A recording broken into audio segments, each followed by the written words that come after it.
It was another ordinary day in Festive Road. Boys played with toy rockets, while their mothers brought home the shopping.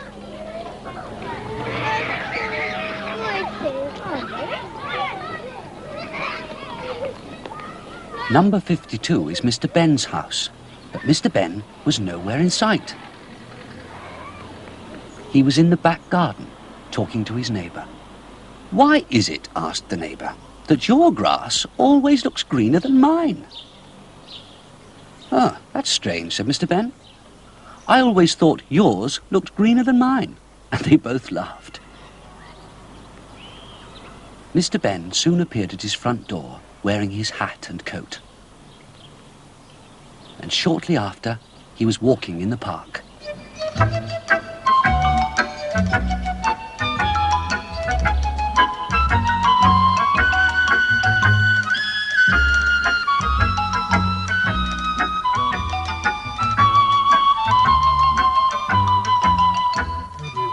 Mr. Benn sat on a park bench and looked around. He saw a boy flying a kite. It went so high, it seemed to be reaching the clouds. "I wonder if it would go above the clouds if the string was long enough," thought Mr. Benn. "It would be interesting to go above the clouds." Mr. Benn suddenly tingled with excitement.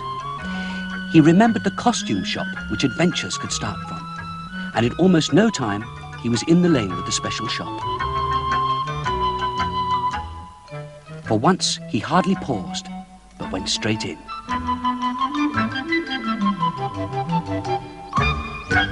As if by magic, the shopkeeper appeared. "Good morning, sir," he said. "I do believe you have made up your mind already." "Yes, please," said Mr. Benn. "I would like to try the space outfit." "You know the way, sir," said the shopkeeper. And they both looked towards the door of the changing room, where Mr. Benn would try on the outfit. Mr. Benn was soon in the changing room and quickly took off his clothes and put on the space outfit.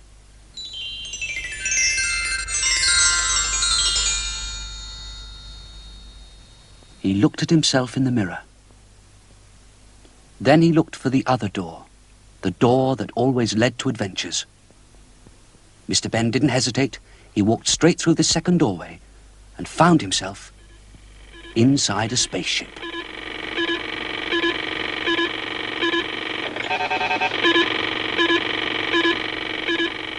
At the controls was another spaceman. "Hello," he said. "Ready for the blast-off?" "Here we go, then." And Mr. Benn felt the spacecraft start off.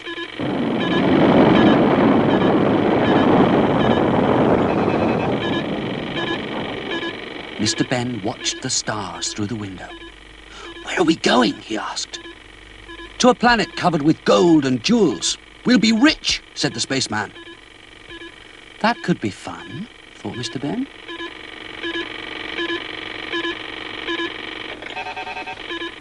Later, the other spaceman spoke again. "Nearly there. You can see the planet."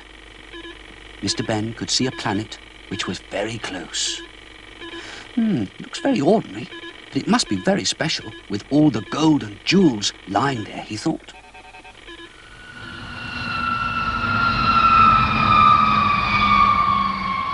The spaceship landed with a gentle bump.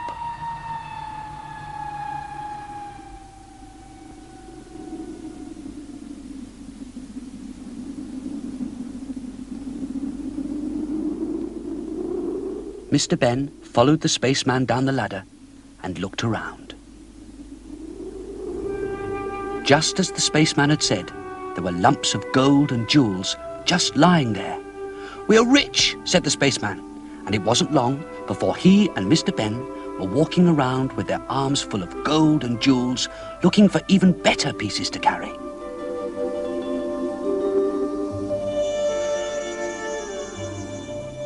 They walked around a rock and met a man, dressed in rags, sitting on a large lump of gold. "Hello," said the man. "What are you going to do with all that you're carrying?" The spaceman laughed. "We're rich. We can do anything we like with it." "I'm afraid you're wrong," said the ragged man. It's no good to you at all. There are no shops on this planet, so there's nowhere to spend the riches, and as soon as you take the gold and jewels away from this planet, they turn into ordinary stone. This planet is useless.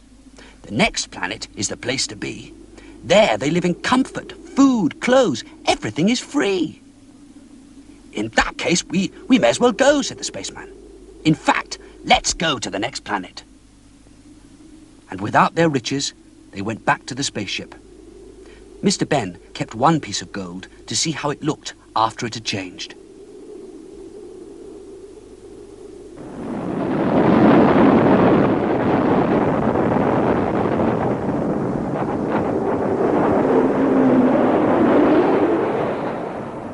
The spaceship flew away from the planet and sped on its way.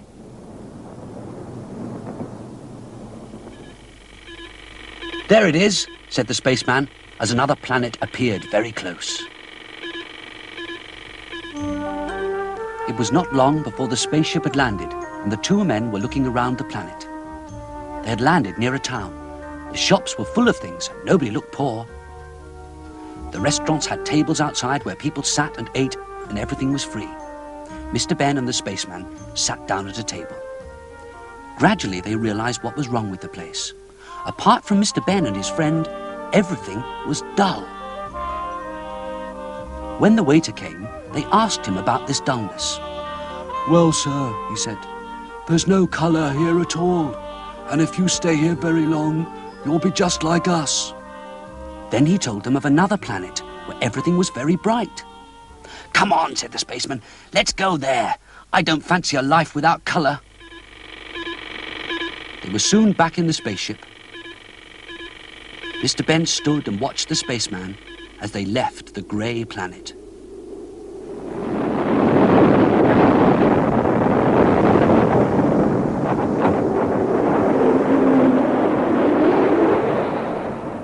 Once again, the spaceship travelled among the stars.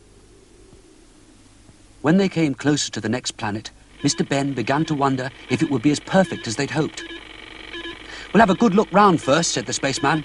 We won't even get out if we see anything wrong.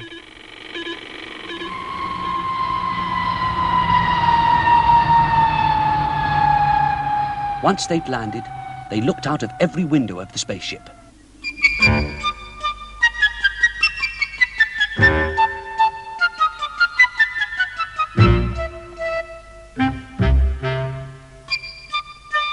Everything looked all right. Colourful birds flew past.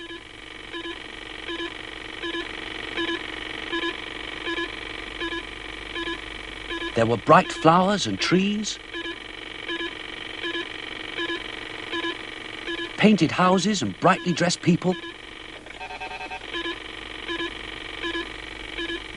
They even looked through telescopes to make sure.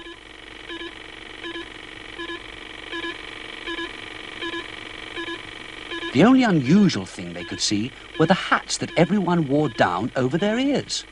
Just a fashion, said the spaceman. Let's go outside.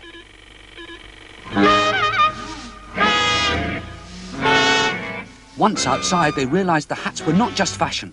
Everyone had their ears covered because the noise was so terrible. Mr. Benn and the spaceman ran back to the spaceship.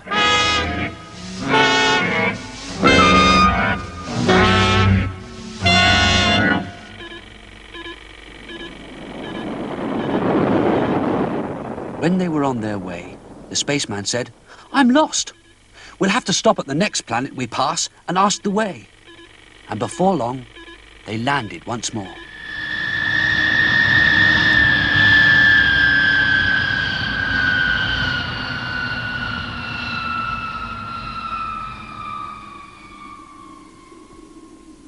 This planet was very hot, too hot, but at least it was quiet enough to be able to talk.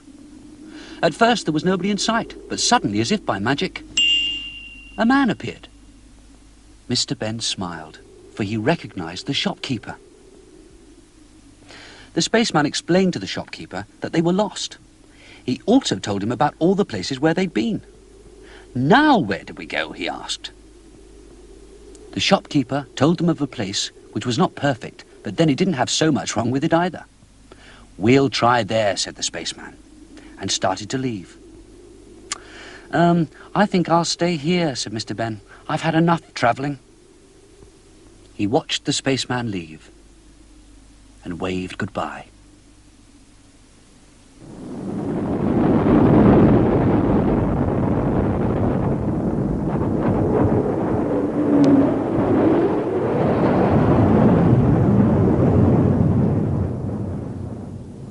It's very hot, sir.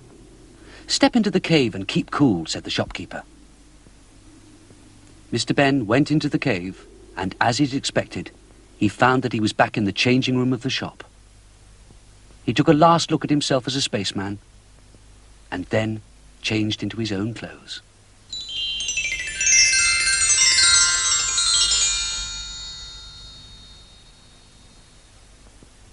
Mr. Benn went into the shop and returned the outfit. "Where did you send the spaceman?" he asked. "Here, sir, back to Earth. It's not perfect, but it's not too bad either," said the shopkeeper. Back in Festive Road, people went about their business as usual.